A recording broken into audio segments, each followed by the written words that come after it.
दोस्तों आज हम डिफरेंसेस देखेंगे एक पुअर माइंडसेट और रिच माइंडसेट के बीच में। इसके लिए मैंने 3 बुक्स का सहारा लिया है, rich dad poor dad, 7 habits of highly effective people और द ई मिथ रिविजिटेड। दोस्तों सबसे पहला डिफरेंस एक पुअर माइंडसेट और एक रिच माइंडसेट वाले लोगों में ये है कि रिच माइंडसेट वाले लोग सबसे पहले अपने लिए एसेट्स बनाते हैं जो उनको हर महीने पैसे लाके दें और उसके बाद सारी कंफर्ट की चीजें खरीदते हैं। लेकिन गरीब माइंडसेट वाले लोग दिखावे के लिए, शो के लिए सारी यूजलेस चीजें खरीद लेते हैं और उसके बाद उनके पास पैसे ही नहीं बचते कहीं अच्छी जगह इन्वेस्ट करने के लिए और वो पूरी जिंदगी गरीब ही रह जाते हैं। इसका मैं एक रियल लाइफ एग्जाम्पल देना चाहता हूँ। कॉलेज टाइम में मैं एक कॉलोनी में रहता था जहाँ पर 6 या 7 घर थे। वो सारे के सारे बहुत ही अच्छे तरीके से डिजाइन करे गए थे, काफी खूबसूरत। उन सब घरों में से सिर्फ एक घर इनकम्प्लीट था और वो एक बिजनेसमैन का था। बाकी सारे घर डॉक्टर्स, इंजीनियर्स और प्रोफेसर के थे। जहाँ पे मैं रहता था वहाँ पे सिर्फ अंकल और आंटी थे और वो दोनों प्राइवेट यूनिवर्सिटी से रिटायर्ड थे एज अ प्रोफेसर और इसीलिए उन्हें कोई पेंशन भी नहीं मिलती थी। जब मैं पहली बार उनके घर गया था तो मुझे लगा था वो बहुत ज्यादा रिच हैं। उनकी कार से लेके इंटीरियर डिजाइनिंग, फर्नीचर, हर चीज परफेक्ट थी। मैं उनके फर्स्ट फ्लोर में एक रूम में रहता था। मैंने बहुत बार नोटिस किया कि अंकल और आंटी की बहस होती थी पैसों के रिगार्डिंग। कोई भी एक्सेस खर्चा उनके बीच में टेंशन क्रिएट कर देता था। एक बार मैं अंकल के साथ उनकी बालकनी में बैठा हुआ था तो मैंने उनसे कहा कि आपके साथ वाले पड़ोसी ने शायद अपना घर कंप्लीट नहीं किया। तो इस पर उन्होंने कहा, हाँ बहुत कंजूस है, कार भी नॉर्मल सी रखी है, एक ही फ्लोर बनाया है, इनकी वजह से हमारी कॉलोनी अच्छी भी नहीं लगती, पता नहीं पैसे खर्चते ही नहीं।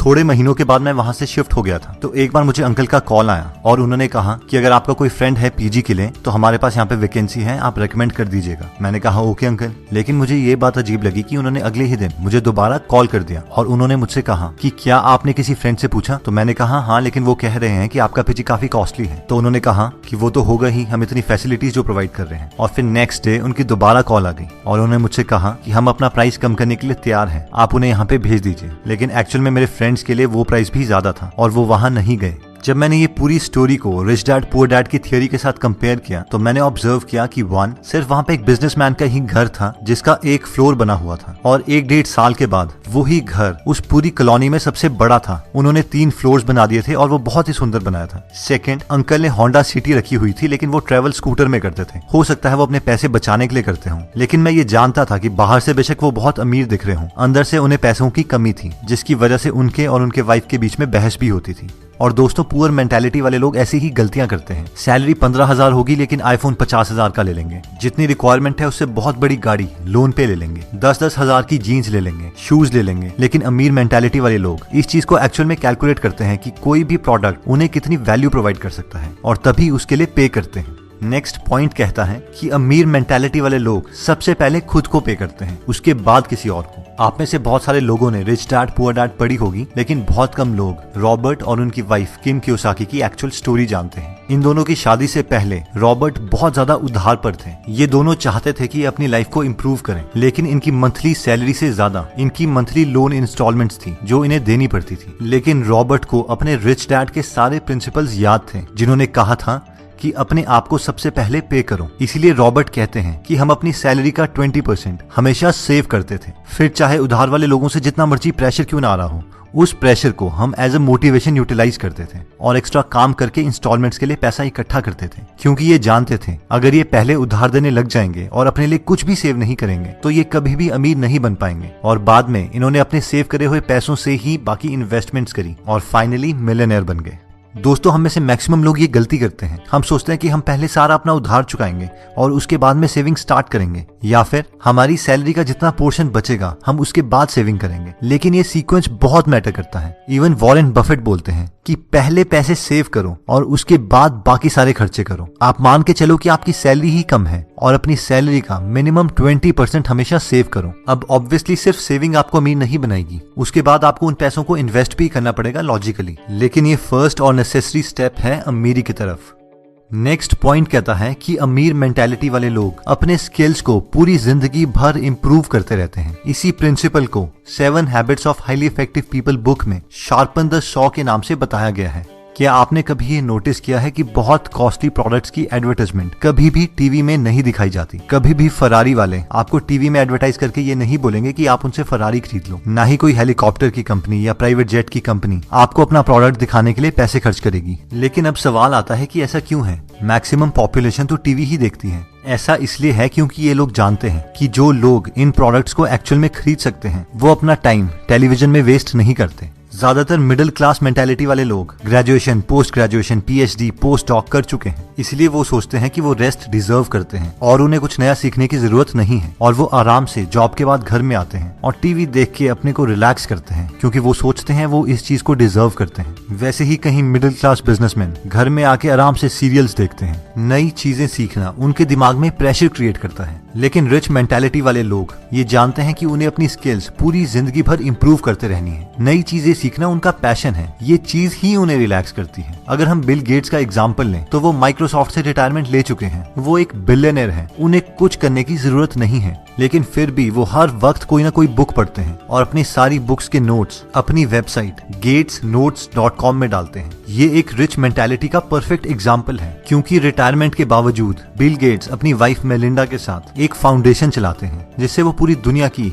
हेल्थ से रिलेटेड प्रॉब्लम्स में कंट्रीब्यूट कर रहे हैं। हम में से बहुत कम लोग जानते हैं, लेकिन इंडिया के हेल्थ प्रोग्राम्स में इनकी फाउंडेशन ने बहुत ज्यादा कंट्रीब्यूशन किया है। दोस्तों, नेक्स्ट पॉइंट कहता है कि आउटसोर्स। मैक्सिमम लोगों की जब जॉब लगती है तो उनकी ये मेंटालिटी होती है, भाई अब तो अपनी लाइफ सेट है, जिसका इनडायरेक्टली मतलब होता है कि मैं अब ग्रो नहीं करना चाहता, मैं इसी जॉब में रहूंगा। अब क्योंकि हम उसी जॉब में रहेंगे तो हमारी सैलरी सिर्फ इंक्रीमेंट और प्रमोशन से ही बहुत प्रिडिक्टेबल मैनर में ग्रो करेगी, जिसका मतलब ये है कि अब हम स्कार्सिटी माइंडसेट में आ जाएंगे, यानी पैसे बचाने के माइंडसेट में। हम हर चीज से पैसा बचाने की कोशिश करेंगे। बिजली का बिल कैसे बचाएं, खाने में पैसे कैसे बचाएं, पानी का बिल कैसे बचाएं, और बस पूरी जिंदगी इसी स्किल को इम्प्रूव करते रहेंगे। लेकिन अमीर माइंडसेट वाले लोग ये जानते हैं कि उनके पास 24 ही घंटे हैं और एक लिमिटेड विल पावर है, और अगर उन्हें ग्रो करना है तो उन्हें और लोगों की हेल्प लेनी पड़ेगी। इसीलिए वो अपने मैक्सिमम काम, जैसे कि खाना बनाना, कपड़े धोना, ड्राइव करना, इवन की ऑफिस के टेक्निकल काम, वो आउटसोर्स कर देते हैं और सिर्फ उन स्किल्स पे काम करते हैं जो बहुत रेयर और वैल्यूएबल हैं, ताकि वो और ज्यादा ग्रो कर पाए। इसके दो फायदे हैं, एक तो वो अपनी कंट्री की इकोनॉमी में बहुत कंट्रीब्यूट करते हैं,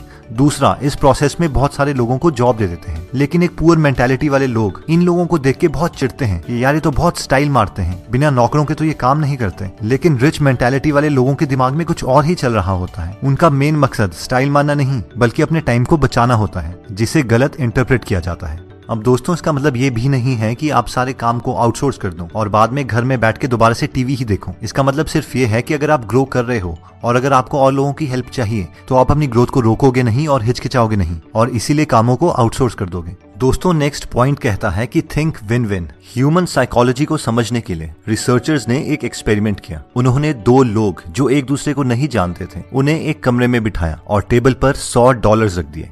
रिसर्चर्स ने उन लोगों को बताया कि आपको ये $100 आपस में बांटने हैं, लेकिन हमारी कुछ कंडीशंस हैं। कंडीशन नंबर 1, पहला आदमी ये डिसाइड करेगा कि वो दोनों $100 को कैसे कैसे बांटेंगे। कंडीशन नंबर 2, दूसरा आदमी ये डिसाइड करेगा कि पहले आदमी ने जितने डॉलर्स उन दोनों में बांटे हैं, क्या वो उसे मंजूर है या नहीं। अगर वो उसे मंजूर है तो दोनों को उतने उतने डॉलर्स मिल जाएंगे, लेकिन अगर उसे वो चीज मंजूर नहीं है तो किसी को कुछ नहीं मिलेगा। अब रिसर्चर्स ने एक पैटर्न देखा। अगर पहला आदमी $100 को $50 करके बांटता था तो दूसरा आदमी उसे एक्सेप्ट कर लेता था और दोनों को $50 मिल जाते थे। अगर वो 60-40 करके बांटता था तो भी दूसरा आदमी उसे एक्सेप्ट कर लेता था। लेकिन अगर पहला आदमी उसे 70-30 करके बांटता था तो दूसरा आदमी उसे रिजेक्ट कर देता था और दोनों को कुछ नहीं मिलता था। यानी ह्यूमन इमोशंस का टिपिंग पॉइंट 70-30 था। रिसर्चर्स ने ये एक्सपेरिमेंट बहुत लोगों में रिपीट किया, लेकिन ये नंबर 70-30 के आसपास ही आ रहा था। उसके बाद उन्हें लगा शायद $100 डेवलप्ड कंट्रीज के लिए कम है, इसलिए वो डेवलपिंग कंट्रीज गए और उन्हें भी सेम ही ऑफर दिया, लेकिन उसके बावजूद रिजल्ट्स सेम रहे। अगर आप दूसरे आदमी होते तो आपका भी यही डिसीजन होता कि पहले आदमी ने अपने को 70 क्यों दिए और मुझे सिर्फ $30, इसलिए मैं भी उसे 70 क्यों लेने दूं। और शायद आप इमोशनली ठीक भी होते, लेकिन अगर हम इसे लॉजिकली देखें तो आपको वैसे भी कुछ नहीं मिल रहा था। आपको सिर्फ हाँ बोलनी थी और आपको वो डॉलर्स मिल जाते। लेकिन मैक्सिमम लोग इस डील को ना ही बोलते हैं, और ये पुअर माइंडसेट वाले लोगों की साइकोलॉजी है, जहाँ पे जेलेसी, चिढ़, कॉम्पिटिशन जैसे इमोशंस हैं। लेकिन एक रिच माइंडसेट वाले लोग हमेशा अपना दिमाग यूज करके कोई ना कोई ऐसा मेथड निकाल देते हैं जिससे दोनों का फायदा हो सके। वो विन विन में बिलीव करते हैं। विन लूज या लूज लूज वाली डील्स वो नहीं करते। इवन विन विन सिचुएशन में अगर उन्हें कम परसेंटेज भी मिल रही हो, फिर भी वो उस डील को कर लेंगे, क्योंकि वो जानते हैं कि वो हजारों ऐसी अपॉर्चुनिटीज और क्रिएट कर देंगे और अपने लिए और बाकियों के लिए भी एक अच्छा प्रॉफिट कमा देंगे। तो दोस्तों इस वीडियो में हमने 5 पॉइंट्स कवर करें। सबसे पहला था फर्स्ट एसेट्स देन कंफर्ट। सबसे पहले ऐसे सोर्सेज क्रिएट करें जिससे आपको पैसे आए और उसके बाद ही कंफर्टेबल और शो वाली चीजें खरीदें। सेकंड, पे योरसेल्फ फर्स्ट। सबसे पहले खुद को पे करें। हमेशा कोशिश कीजिए कि अपनी इनकम का एटलीस्ट 20% पहले सेव करें, चाहे आप पे जितना मर्जी प्रेशर आ रहा हो। ये मान के चलें कि आपकी सैलरी ही कम है और बाद में उस 20% का कुछ परसेंटेज इन्वेस्ट करना सीखें। थर्ड हमने किया था आउटसोर्स। अगर आप अपने को इम्प्रूव कर रहे हैं और आपको टाइम की जरूरत है तो आप अपने काम आउटसोर्स कर सकते हैं। इन चीजों में कंजूसी ना दिखाएं। फोर्थ, कंटिन्यूसली अपने स्किल्स इंप्रूव करते रहें, नया नया मटेरियल्स पढ़ते रहें। दोस्तों अगर आप फ्री में बुक समरीज पढ़ना चाहते हैं तो हमने गीगल ऐप बनाई है। वो ऐप आप डिस्क्रिप्शन में दिए हुए लिंक पे जाके डाउनलोड कर सकते हैं। और फाइनली आता है थिंक विन विन। ये मत सोचो कि दूसरे को मेरे से ज्यादा मिल गया, आप ये सोचो कि आपको पहले कुछ नहीं मिल रहा था, उसके कंपैरेटिवली अभी आपको कुछ मिल रहा है। और अगर आप टैलेंटेड हो तो आप ऐसी सिचुएशंस बहुत क्रिएट कर दोगे। लाइफ में जल्दी आगे बढ़ना सीखो, क्योंकि हमारी लाइफ इतनी बड़ी नहीं है और हम इस धरती पर हमेशा के लिए नहीं है। दोस्तों कमेंट सेक्शन में आप बता सकते हैं कि आप नेक्स्ट वीडियो किस टॉपिक पर चाहते हैं, ताकि हमें भी फीडबैक मिले और उसी टॉपिक्स को हम कवर करें। इस चैनल को जरूर सब्सक्राइब कर लीजिए और बेल का बटन दबा दीजिए ताकि आप ऐसी नॉलेजेबल वीडियोस कभी मिस ना करें। और इस वीडियो को लाइक जरूर कीजिएगा ताकि हमारा कॉन्फिडेंस बढ़े।